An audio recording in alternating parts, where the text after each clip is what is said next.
When we think of the 20th century poetry in USA, there are many poets who come to our mind. But today we are going to look at Gwendolyn Brooks. It is said that probably an entire era came to an end with Walt Whitman. Yes, and let's remember, this is the period of the two world wars. But since I'm looking at an Afro-American poet, I can't but talk of the Harlem Renaissance. Have you heard of it? What happened then?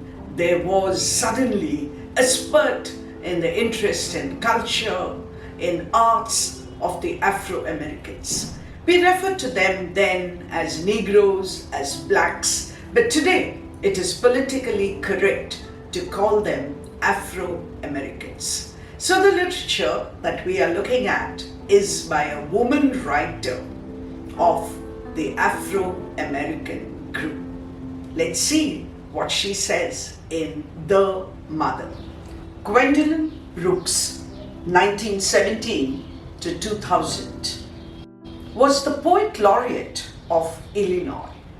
In addition to being an author, she was also a teacher. The first Afro-American woman to win the Pulitzer Prize.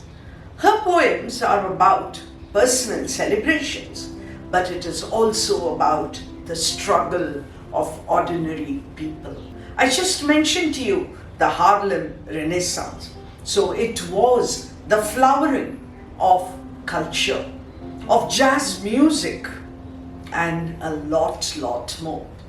Her first poem was written at the young age of 13, and she called it Eventide.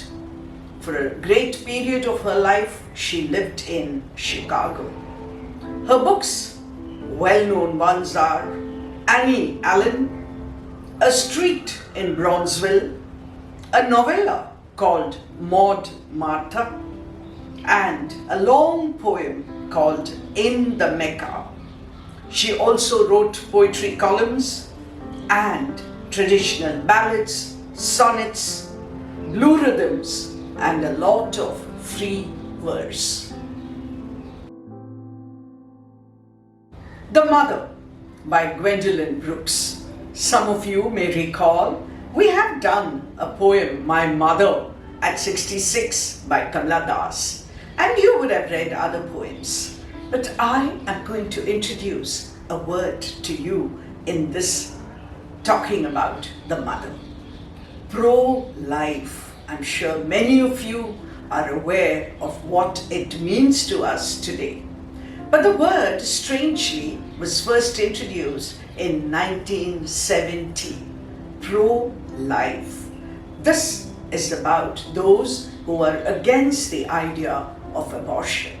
Why am I saying this? Because the poem begins with, abortions will not let you forget.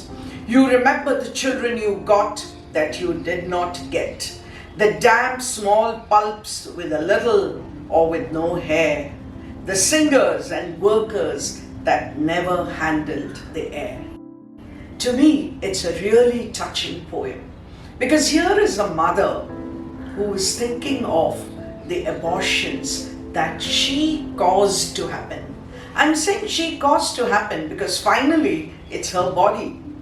The poet does not anyway tell us what was responsible for the abortions, but it is a mother who recollects the abortions that happened or that were allowed to happen in her body.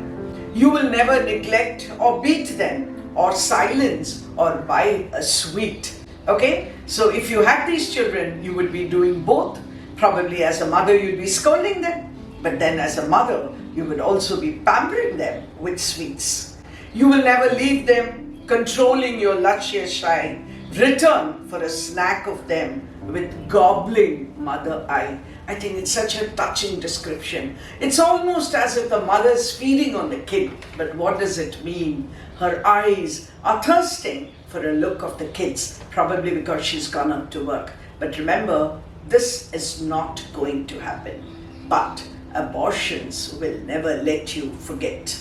I've heard in the voices of the wind the voices of my dim-killed children. I have contracted, I have eased my dim tears at the breasts that I could never suck. What is it that the mother remembers of the children that she has borne? It is those same feelings that come to her mind when she thinks of the children that she did not bear because they were killed even before they were born. If I stole your births and your names, your straight baby tears and your games, your stilted or lovely loves, your tumults, your marriages, your aches and your deaths, if I poisoned the beginnings of your breath, believe me that even in my deliberateness, I was not deliberate. I have killed because it's an abortion. Life which should have been born, I have killed. But she says, believe that even in my deliberateness, I was not deliberate. I am not a murderer. I am not malevolent, but I still had to kill you. Is she trying to justify her action? We will never know, my dear readers. Each one of us brings our own interpretation to this poem. Though why should I whine? Whine that the crime was other than mine, since anyhow you are dead. Who am I talking to? Who am I saying all this? Again, I repeat, we do not know what was responsible for these abortions. But she says, since anyhow you are dead. And the poem ends in a very, very sentimental tone. Believe me, I loved you all. Believe me, I knew you though faintly, and I loved you all. I did not kill you because I did not love you. This is a mother justifying her action probably, even when she knows it is unjustifiable. Because as I began this poem, I told you about the pro-life movement, which is very much alive in many parts of the world.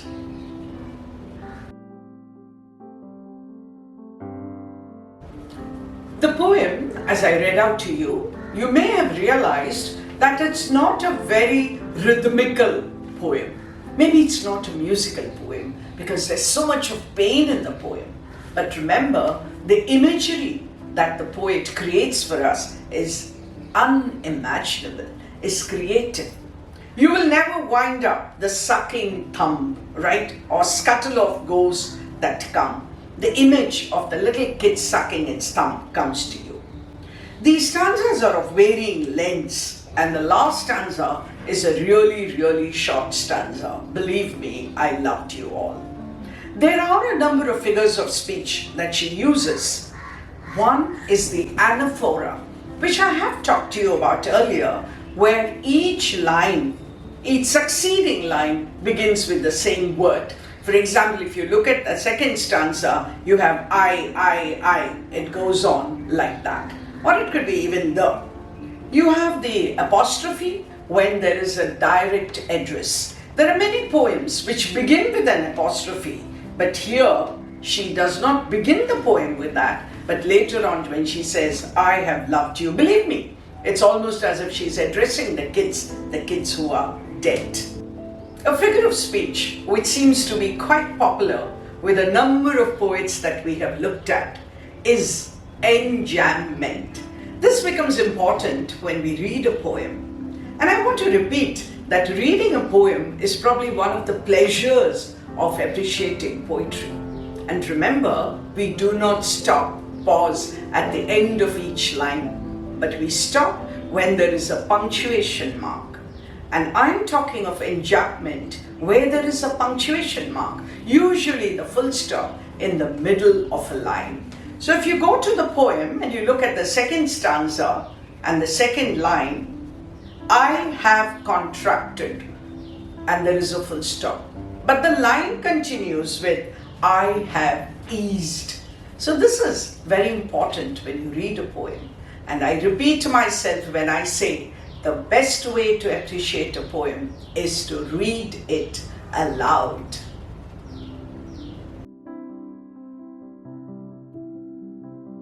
This poem, The Mother, by Gwendolyn Brooks, would fall into the category of what we generally call confessional poetry.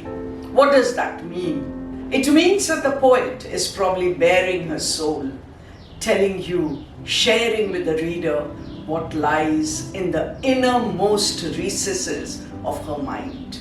Remember a poet called Sylvia Plath? We have talked about her.